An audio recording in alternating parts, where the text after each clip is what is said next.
Hi everyone, this is Cat Dangerous. I have a little cold today, so pardon my squeaky voice. I wanted to show the team that I'm using to complete the hard difficulty Doom Tower floors so that maybe it can help some of you who are struggling to get through Doom Tower floors. So I realize everyone doesn't have the same champs that I do, but I'm going to talk about the team building so that you can come up with a team using your own champs that might be able to get this done for you. So, one tip I'll give you is that as you start making your way through the floors, if you find that there's a floor that's super challenging, maybe it's floor one here, that you haven't been able to beat with the team that you're using, you can click on best teams and it will first show you within your clan what people have been using. You can kind of look in there and see what's been working for them. Or you can go to the global rankings tab and see what people used globally. And so perhaps you have some of those champs. So I find that helpful. Even if you don't have the champs, you can kind of see what champs they selected in order to get the job done. So I'll make that suggestion that you do that. But I found on these higher levels, coming up toward the boss here, that this team works really well for me. And here's why I chose these champs for these highest levels of Doom Tower. And this team really works probably throughout the entire Doom Tower floor clearing exercise, except that when you come across Dark Elhain, you might not want to bring your freeze champ. Sometimes I still do anyway. But Dark Elhain will thaw immediately and get some juicy buffs and retaliate and sometimes wipe your team. So maybe don't do that. Maybe try to bring a Daze champ or some other form of crowd control besides a freeze champ. And then the other thing, of course, to keep in mind is just a quick refresher point here that if you're facing enemies who are a particular affinity, these are all magic champs, it's best if you can bring an attacker champ who is a strong affinity or matching or void. We have voids here and a strong affinity here. And then also, if you're bringing some kind of safety net, security blanket champ like Uko, who's your team reviver, you want to make sure he survives. And so it's always good if you can bring the strong affinity so that maybe they'll land weak hits if they get loose from your crowd control and start attacking you. He can just have the survivability based on the affinity of the mobs that you're facing. So voids are of course always good. So I would switch out maybe this. I might use Tagore instead of Uko. If I'm up against the spirit affinity, for example, or a Sill of Drakes, somebody like that who would be stronger against spirit. And then instead of Alika, if it were spirit, she's weak affinity. And so instead of spirit, I would probably bring in a magic champ, someone who has some good AoE capabilities. I have this mythical here, so he would be a good choice for that. But just be aware of the affinity of the team you're facing, especially if you don't have a lot of abilities like block damage that would sort of mitigate all incoming damage. So here we're just looking, we don't have any block damage, except when I've revived someone, Uko does bring a short block damage buff to the champs that he's revived. But here I'm looking for some damage through a poisoner, or you could use an HP burn champ, or both. And then I do have a raw damage champ. You certainly don't have to have a raw damage champ. But I like Alika because she does hit pretty hard and she has some good AoE capabilities, as well as a cooldown or I'm sorry, an increase of cooldowns that's on an AoE. So I will increase the skills, the cooldowns of the skills of all of the mobs that I'm fighting by 2 turns when she does her AoE ability there. So that can be really helpful if they can't use their fancy skills. It can save me from that cleanse that I'm dreading or, whatever it may be. And then I have Mithrala here. She's my cleanse tune, and she can also put out hex and poison, so she helps me get everyone down. I do recommend that you bring a cleanser because a lot of the mobs that you face in these Upper Doom Tower waves do bring a lot of mad skills that include the application of debuffs. So she's built with high accuracy, which means under her passive that she also has high resist. I think her resist is somewhere in this neighborhood of 600. And so she's going to be resisting everything, and then we'll be able to use her cleanse. And then one of my favorite champs is Yakarl. I bring him for a freeze. He has a freeze on every one of his skills, A1, A2, and A3, which is the AoE freeze. The AoE freeze cannot be resisted by a champion who's at least 70% turn meter, I believe it is. Um, and these waves will all have very full turn meter when I go in. So they're not going to be able to resist that AoE freeze. So that will freeze them all in their tracks and buy me some time to get some poisons out and use my other abilities on my team.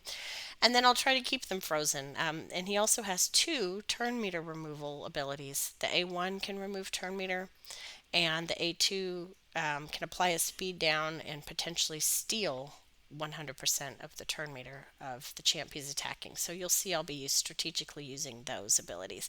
And then Mithrala is also great not only for the cleanse and poisoning, but also because when the hex is out on the enemy squad, as those of you who have a Mithrala already know, she can apply the petrification debuff, which will freeze them in place and prevent buffs from sticking and so forth. So we have a lot of crowd control. So if I were going to build a team, I would focus heavily on HP burn or poison type abilities that will eat through the health bars of these pretty healthy champs. We're looking at 290s here, for example. Level 290 champs will have a big health bar that we have to whittle away at. Um, you can do it with raw damage, but I find something else to be a little more helpful. And then you'll want some crowd control. Sleeps are not ideal because you will wake those up when Mithrala goes. She has an AoE, Corvus has an AoE, Uko has an AoE that you can't do anything about. It hits everybody, and it's his A1. So if you don't want to use his revive, you're going to be stuck hitting things. And then her abilities include an AoE as well. And he has a good AoE, so sleep's really not ideal. You're going to want freezes, dazes, that sort of thing, but plenty of crowd control here. And then importantly, you want to have someone who can revive your team. He can provide, Uko is my lead, he can provide speed up, but it's on the same ability with the revive. And so I usually hold that in case I need to revive. Um, he steals buffs through his passive, and then he also removes buff on his A2, and he applies an attack down debuff on his A1. So if you can bring an attack down, that's great. If you can bring defense down or weaken, that's great. Corvus also has an attack down on his A1. I don't have a weakened champ here, unfortunately. I don't think I have a defense down champ here, unfortunately. But I erred on the side of more crowd control. But you want to try to build a team that will allow you to get through these thick health bars, and to control the mobs until you're able to get them down. And then finally, these final floors have champs who are very fast. The enemies are very fast. And so you'll want to probably bring either very, very fast champs yourself, and that certainly does help you take more turns and so on. But also, you may need to bring a champ with an aura that's a speed in all battles aura. If you happen to have something with speed and Doom Tower, obviously that will work in this Doom Tower content. But Uko does bring such an aura, and I do have the intimidating presence blessing back here on your Carl so that my lead aura will get another point or two. So my guys might be one or two speed faster than their stats would indicate. So let's go in. That's how you should probably build your team. Just be mindful of the affinity of the guys that you're facing, and try to build a team that has a nice combination of debuffs, cleansing, crowd control, reviving, and if you need some extra speed, maybe some speed boost. And let's go in. Let's see how these do. So again, this A3 ability from Yakarl, who is my fastest champ, will right out the gate apply a freeze on everyone, which cannot be resisted. Yakarl is so good for Doom Tower.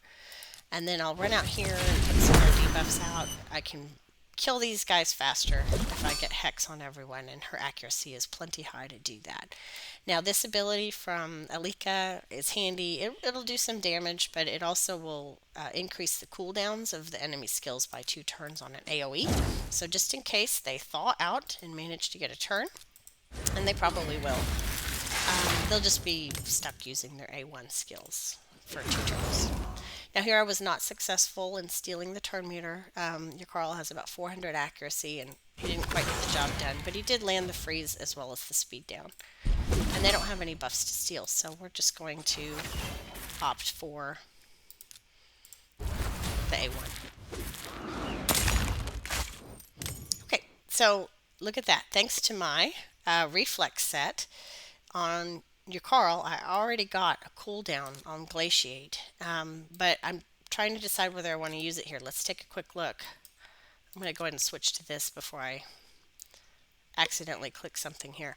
So this guy's dead. This one's dead. I'm just looking at the poisons here at the top. Let's see. This one's dead. This one's not dead. She's dead. So I think what I'm going to do is hold that for the next wave, because as soon as these guys get turns, they are going to fold. They will be dead, and we don't want to waste our skills. Certainly not that one. So there, I think I maybe got another cooldown on this as well, a cooldown reduction. So I'm not sure that this one's dead. Nope, she's not. So let's finish her off and go into wave 2. We just want to keep using A1s and save our skills for the following wave. Okay, so wave 2. We again want to use the freeze that cannot be resisted, followed by some Hex, followed by some attack down, though I didn't land too many of those, got a couple, followed by skill increase. These two both had cooldowns increased, but these 3 did not, so we'll keep that in mind. There we landed a smite. When you have a smite on the field, maybe don't focus on killing that one. Maybe focus on killing someone else, especially if you feel that he might die, because then you'll have that smite eventually kick in. I think I'm going to hit him a little bit just to get his health down a little bit. But if you don't kill him, then the smite will pop everybody. That can be a helpful thing when you're trying to get through some very thick enemies. So again, nothing to do here. I'm not using my speed. I'm just going to try to get these guys down. I'm going to go ahead and use this though, with the AoE damage. Get them down to the point where they're dead and they just don't know it.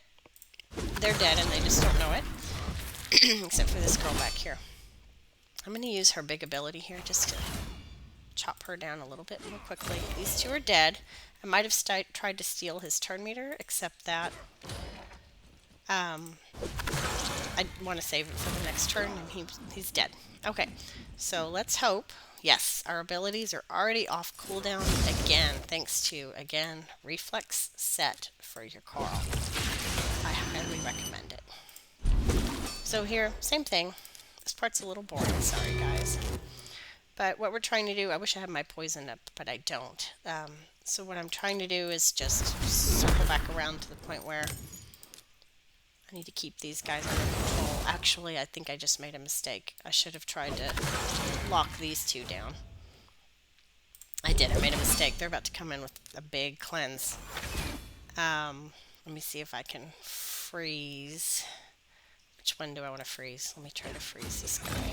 Okay, I froze him, but he's going to cleanse everyone. This is bad.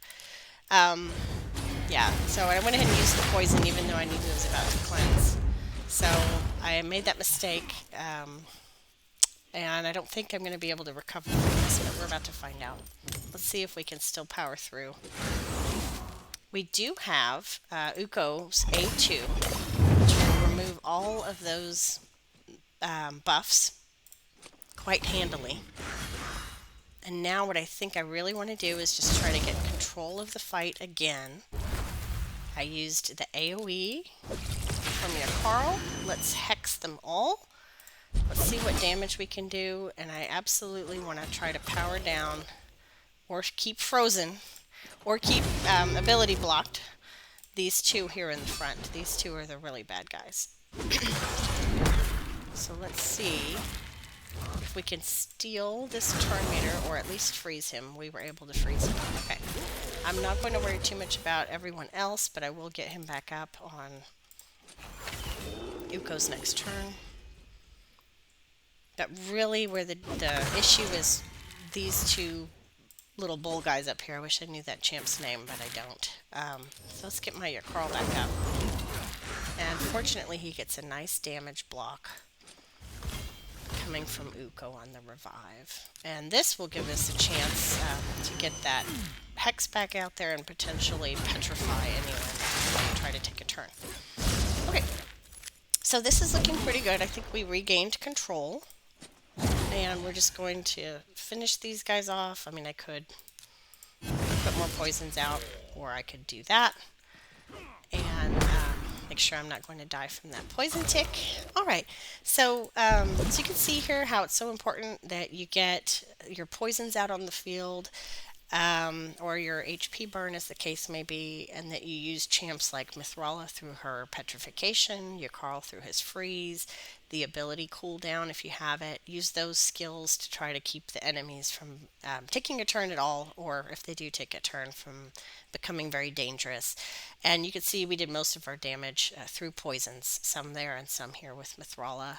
Your Carl did some damage, but I don't have him built for that. So you can see that that worked pretty well. I think that was maybe floor 116. And you can see again by checking teams being used that I did use the same team on this last level before the boss, except that I was looking for a magic affinity champ instead of Alika because there's a lot of green here. So I did take out my force champ and put in the green. I'm sorry, the blue, the magic affinity champ, so that I would be able to avoid weak hits and get those strong hits in myself. So a really quick rundown on gear. Corvus is focused on defense because that's the kind of champ he is, plus it helps with survivability, some HP, some speed, and accuracy most importantly. Mithrala, some health, some defense. She's a defense champ as well. And that's a good point that if you can bring in HP and defense champs instead of squishy attack champs, that will serve you well if it works out that you have those in your roster. And then she runs at about 250 speed. She's a pretty fast Mithrala. And then high accuracy and some resist as well. All told, because you add the accuracy to the resist to come up with the resist stat total under her passive, she's at close to 600 resist and has plenty of accuracy to get that hex out as well as poisons. Then I have my Yakarl, and he's quite speedy. I guess I can go over here so I don't have to do math. Um, he's at 48,000 health, so some health and survivability, even though he's an attacker. Some attack, not a lot. 263 speed, 411 accuracy, and that is very important, even though the AoE freeze will work and is not subject to an accuracy check. It cannot be resisted, but all of his other skills need a lot of accuracy, and it's sometimes the case that not everyone is at 70%. I think it's 70% turn meter to the point where the resist cannot be resisted by targets with 75% or more turn meter. So there you have it. So if someone's below 75%, it can be resisted, hence the need for accuracy on that champ. And then we have Uko here. Wrong screen.